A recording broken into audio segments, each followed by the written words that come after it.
Today, I can announce that NATO is launching Baltic Sentry.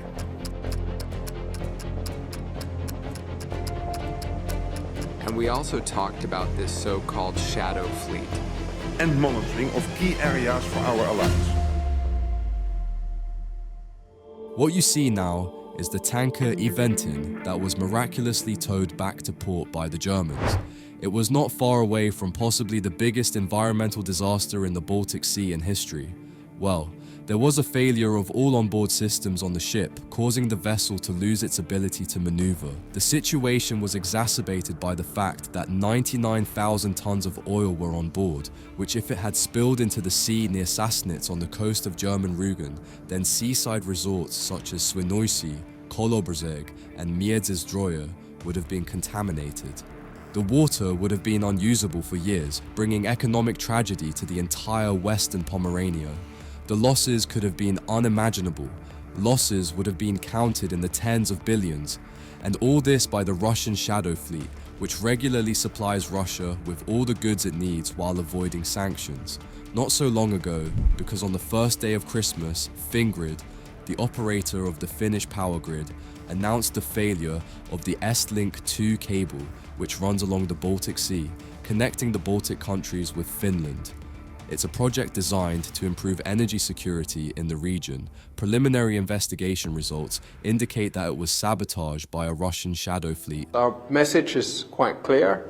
We've got the situation under control and we have to continue work together vigilantly to make sure that our critical infrastructure is not damaged by outsiders. It's too soon to draw conclusions yet why this happened. We know who did it.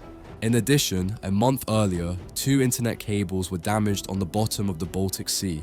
At the time, the crew of the Chinese bulk carrier Yipeng 3, which was in the area at the time, was suspected of causing the disturbance.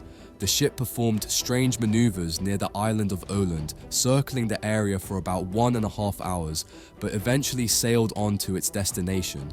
Allies in the Baltic, concerned about what Russia is doing, have announced the start of the so-called Baltic Varta. Unfortunately, it took another very serious incident for this Polish proposal to be taken seriously enough. We are not talking about the establishment of a new modus operandi, i.e., such a Baltic Sea policing as is being talked about. On the other hand, we consider it sufficient to respond to this at this time at this stage, i.e. to resume this action under the codename Baltic Warta 25.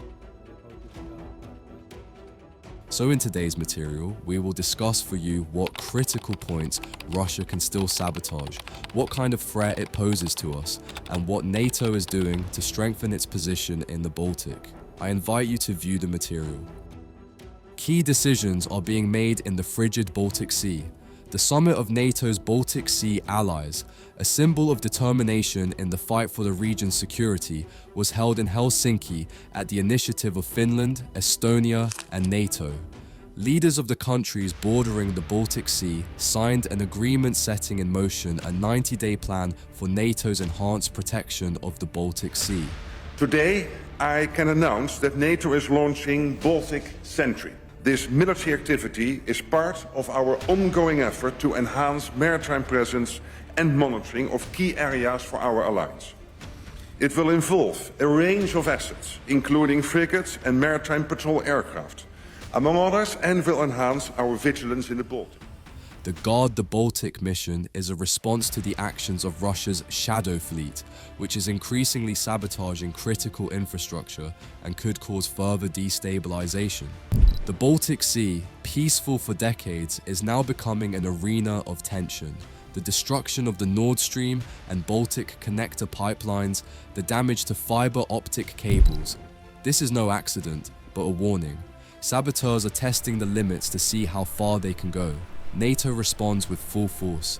Additional naval forces, ship inspections, and maritime surveillance technologies are intended not only to protect infrastructure, but also to deter anyone who would dare undermine the region's stability.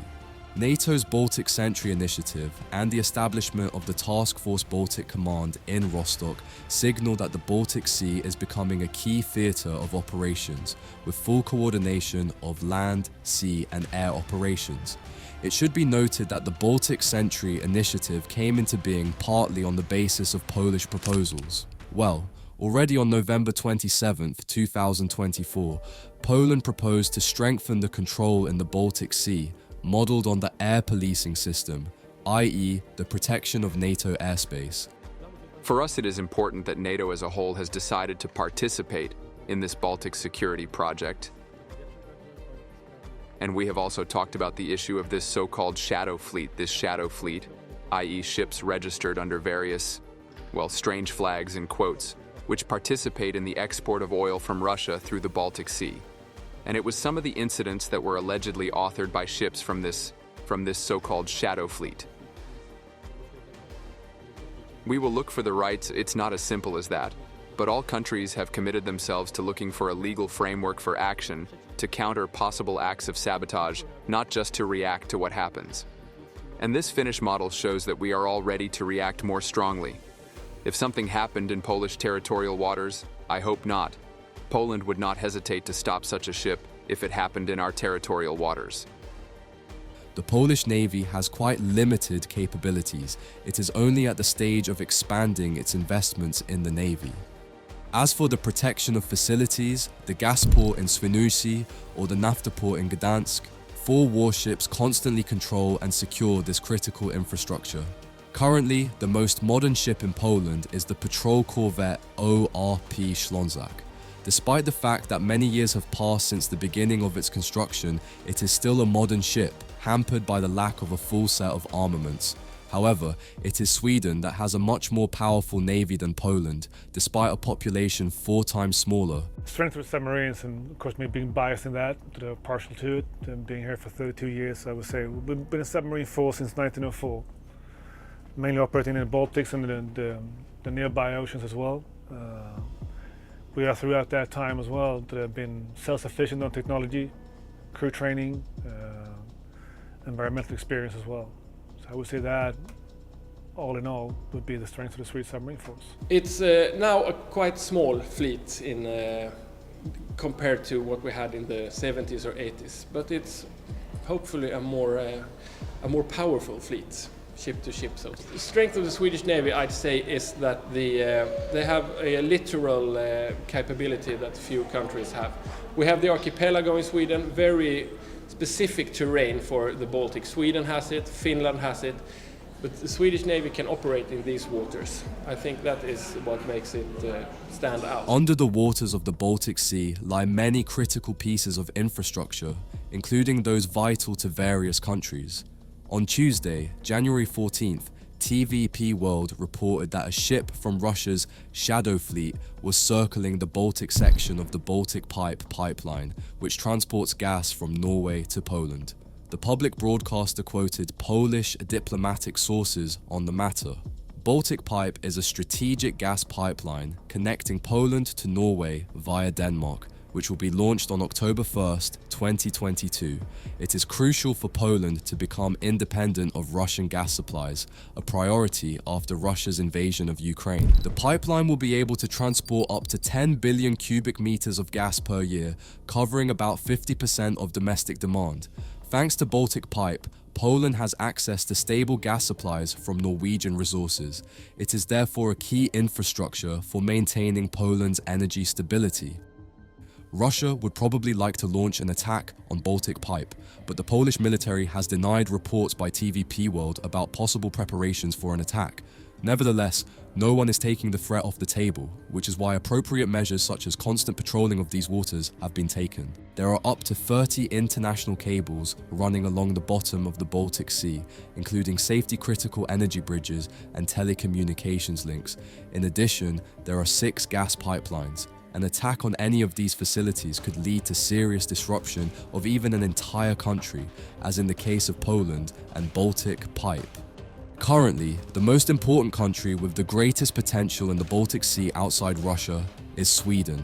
In addition to its expanding submarine fleet, the Swedish Navy has, among others, 5 Visby-type missile corvettes, which have stealth capabilities, and 2 older type corvettes. These major units are supplemented by 9 mine countermeasure ships, 13 patrol craft, a reconnaissance ship, rescue and logistics support units.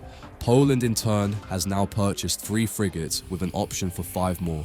The vessels, named ORP Witcher, ORP Berza and ORP Rügen, are due to be launched in 2026 to 2028. The Swordfish frigates will form the backbone of the Polish fleet. Their length is to be 138.7 meters, which will make them among the largest vessels in the Baltic Sea. Their construction is to be carried out by PGZ at a cost of nearly 15 billion zlotys. The Swordfish project is one of the key projects in building the capacity of the armed forces, the capacity of the Navy. Very important, so to speak, for the armaments agency. We are building not only the meaning, but also the ship itself, because of course it is very important for security. As long as Poland does not have a naval fleet of adequate size, a mission such as the Baltic Sentry is a salvation for Poland, as it would not be able to guarantee its security against an increasingly threatening Russia on its own. The Shadow Fleet, which not only helps Russia evade sanctions, but also engages in diversionary activities, is said to have some 1,400 ships, according to various sources. Last fall, the Financial Times reported that the Shadow Fleet was carrying nearly 70% more oil than in 2023, increasing the environmental risk. The Shadow Fleet includes worn-out, aging, and underinsured tankers.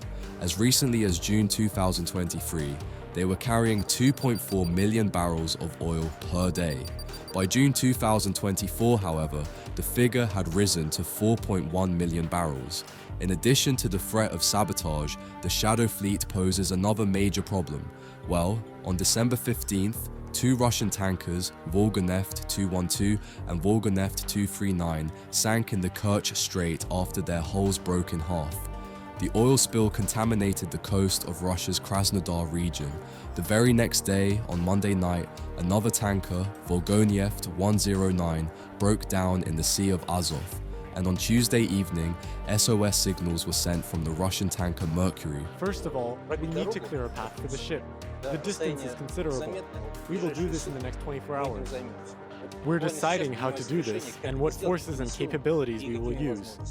If we succeed, we will encircle the ship and pile up sand around it so that it doesn't spread further. The environmental disaster caused by Russian tankers in the Sea of Azov seems to be out of control. The movements of the Russians become increasingly nervous, and there are also reports of strange deaths. The style of the Russians is reminiscent of the Soviet era. The constant spreading of falsehoods and concealment of facts has already become the norm.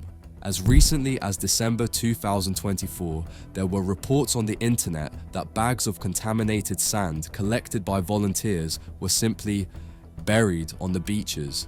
There is a local state of emergency, and even the West doesn't fully know how serious the situation is. So, not knowing what the Russians are transporting across the Baltic Sea is constantly exposing us to an environmental disaster, just like the example from the beginning of our material, the tanker Eventin. Now, the new sanctions imposed by the United States and Europe are supposed to curb this practice, but there is no doubt that Europe needs constant patrolling of the Baltic waters, because the longer the alliance controls this body of water, the longer Russia will wonder whether it is definitely worthwhile to carry out an attack on the alliance's territory. What is certain is that the Russians are capable of anything, as evidenced by recent reports of Putin's planned series of terrorist attacks on planes flying from Europe to the Americas using explosives. So Russia is no joke, and no one in their right mind should underestimate the threat posed by the Kremlin. That's all for today. Thank you for your attention, and until the next material, stay tuned. Cheers.